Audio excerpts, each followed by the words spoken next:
In this episode, you'll learn about the ideal decision-making process, the peer group syndrome, and the 6 questions you need to answer before making a decision. Making decisions, or more accurately, participating in the decision-making process, is an essential part of managerial work. Decisions can range from trivial, like where to go to lunch, to complicated, like should we disrupt our own product. Traditionally, the chain of command was precisely defined, and a person's ability to make a decision was largely dictated by their position in the org chart. Today, businesses mostly deal with information and know-how. This can cause a large gap between a person's power based on position and their power based on knowledge. It's increasingly common that the best person to make a decision is not the one who is higher up in the org chart. Subordinates often have a better idea of what the right solution is. They're closer to the problem and are immersed in it day to day. The faster the business is changing, the greater the divergence between knowledge and position power will be. Your job as a manager is to ensure that the best decision is made, not that you make the decision yourself. The ideal decision-making process begins with free discussion, where all points of view and aspects of the issue are openly debated. The greater the disagreement, the more important free discussion is. When things get heated, people tend to hang back and wait to see what the likely outcome will be. Once they know, they throw their support behind the idea to avoid being associated with the losing position. All this produces is bad decisions, because knowledgeable people withhold opinions, and whatever decision is made is based on information and insight that is less complete than it could have been.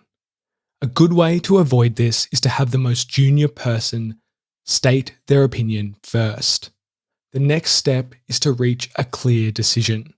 Again, the greater the disagreement, the more important this step is. You need to articulate and make sure everyone understands. Our natural tendency is to do the opposite. Once a decision is made, everyone must give their full support. Not everyone has to agree that it is the right decision, as long as they commit to backing it. As Jeff Bezos says, disagree and commit. This process may seem simple, but it's easier to accept in theory than in practice. It's hard to express your views forcefully. It's hard to make unpleasant decisions, and it's even harder to go against the group. But it's worth doing to reach the best decisions. To recap, the ideal model for decision-making is 1. Free discussion. All points of view and aspects of an issue are openly debated, regardless of a person's status. 2. Clear decision. The decision is clearly articulated. And 3. Full support. Everyone commits to supporting the decision, even if they disagreed with it prior. If the decision turns out to be the wrong one, go back to step 1 and repeat the process. The final thing you should aim for is to have decisions made at the lowest competent level. Decisions should be made by those who are closest to the issue and understand the most about it. The most common problem in decision-making is the peer group syndrome. People are reluctant to share their opinion in the presence of their peers, because they fear that their opinion is different to the group's. This leads to a feeling out process, where people wait for consensus before taking a position. If and when a decision emerges, it will be stated as the group's opinion. I think our position is, not as a personal opinion. Once this happens, the rest of the group buys in and the position becomes solidified. This is obviously not free discussion, and therefore not the ideal decision-making process. To prevent this, aim to have peers plus 1 more senior manager in meetings. Peers tend to look to the more senior manager to take over and shape the meeting. Even if the senior manager isn't the most competent or knowledgeable person involved. Don't be afraid to sound dumb. Sounding dumb is one of the best ways to surface insights. Remember, every time a fact or insight is withheld, the decision-making process is worse off than it could have been. A related phenomenon that influences lower-level people is the fear of being overruled. Suppose that the group or a senior-level manager opposes a junior person's position. If this happens, they may lose face in front of their peers, which is why junior people tend to hang back and let more senior people set the direction of meetings.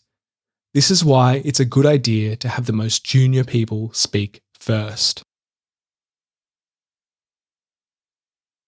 While you shouldn't end the free discussion phase too quickly, you can't always reach consensus. When the time for a decision has arrived, the senior person who has guided, coached, and prodded the group along has to make the decision. If the ideal decision-making process has been followed, the decision maker has heard all points of view, facts, opinions, and judgments, and has the information needed to make a decision.